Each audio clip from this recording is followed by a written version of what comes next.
Kabayatan ti pangipatumpa dagiti masaknan ng opisina iti Project Skubang wenno enhance search of canals and underground against banks attack iti munisipyo ti Solano, Nueva Vizcaya. Naduktalan na dagiti kagawaan iti panag-tunnel iti maysa a kanal.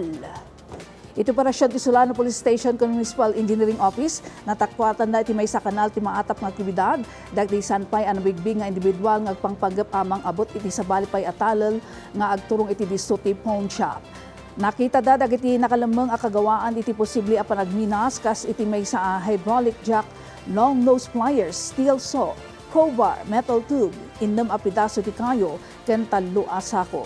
Sigon iti Hepe ti Solano MPS adda tinarugyan a pangtiktik iti kanal nga agturong kadagiti establishmento kas iti pawnshop, remittance center ken dumapay.